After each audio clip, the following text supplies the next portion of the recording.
ইসলামের দ্বিতীয় খলিফা হযরত ওমর রাদিয়াল্লাহু তাআলা আনহুর শাসনকালের কথা। তিনি হজ করতে মদিনা থেকে মক্কায় গিয়েছিলেন। ওই হজে যোগ দিয়েছিলেন একজন ধনাঢ্য আরব, যার নাম ছিল জাবালা ইবনে আইহাম।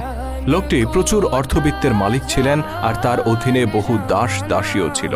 ব্যক্তিগতভাবে তিনি ছিলেন অহংকারী প্রকৃতির মানুষ। গরিব ও দাস শ্রেণীর মানুষদের প্রতি খুব নিচু মানসিকতা পোষণ করতেন জাবালা। আরব সহ সারা মধ্যপ্রাচ্যে যখন ইসলামের জয় জয়কার, তখন তিনিও ইসলাম গ্রহণ করে নেন। তবে তিনি ইসলামের সুমহান আদর্শ দ্বারা উজ্জীবিত হয়ে নয়, বরং রাজনৈতিক সুযোগ সুবিধা পাওয়ার আশায় ইসলাম গ্রহণ করেছিলেন। হজের আনুষ্ঠানিকতা চলাকালে জাবালা ইবনে আইহাম কাবা ঘর প্রদক্ষিণ করছিলেন। তার পরনে ছিল মূল্যবান ইহরামের চাদর। চাদরটির একটি অংশ মাটিতে গড়াগড়ি খাচ্ছিল। হঠাৎ চাদরের এক কোণে একজন দরিদ্র আরব বেদুইনের পা পড়ে যায়, আর চাদরটিতে টান লেগে তা জাবালার কাঁধ থেকে নিচে পড়ে যায়। আমরা আগেই বলেছি, জাবালা ইসলামের আদর্শ দ্বারা অনুপ্রাণিত ছিলেন না। তিনি নিজের মূল্যবান চাদরে একজন দরিদ্র বেদুইনের পা পড়ায় ক্রোধে অগ্নিশর্মা হয়ে ওঠেন। লোকটিকে কোনো কথা বলার সুযোগ না দিয়ে তিনি তার গালে সজোরে থাপ্পড় বসিয়ে দেন আর খুব বাজেভাবে তাকে অপমান করেন। হজের ময়দানে প্রকাশ্যে এত এত মানুষের সামনে এই অপমানের লজ্জা নিয়ে লোকটি তখন খলিফার কাছে ছুটে যান বিচার পাওয়ার আশায়। আমিরুল মুমিনিন ওমর রাদিয়াল্লাহু তাআলা আনহু যখন বিস্তারিত শুনলেন, তিনি জাবালা ইবনে আইহামকে ডেকে পাঠালেন।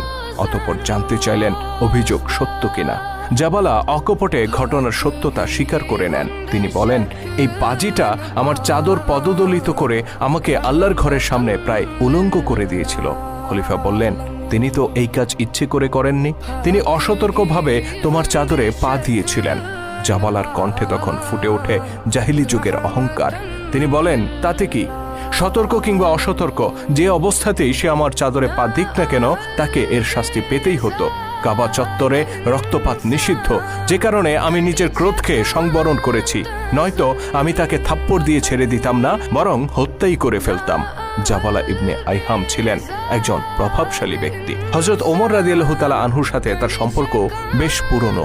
অন্যদিকে বেদুইন লোকটি ছিল হতদরিদ্র। তার সাথে হযরত ওমরের পূর্ব থেকে পরিচয়ও ছিল না। কিন্তু মুসলিম জাহানের খলিফা এসবের পরোয়া করলেন না। তিনি শান্ত কণ্ঠে বললেন, হে জাবালা, তুমি নিজের অপরাধ স্বীকার করেছ।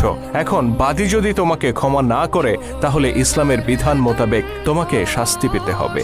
আর সেই শাস্তি হচ্ছে, তোমার গালেও বাদী নিজের হাতে চপেট আঘাত করবে, আর তা প্রকাশ্যে জনসম্মুখে, ঠিক যেভাবে তুমি তাকে অপমান করেছ।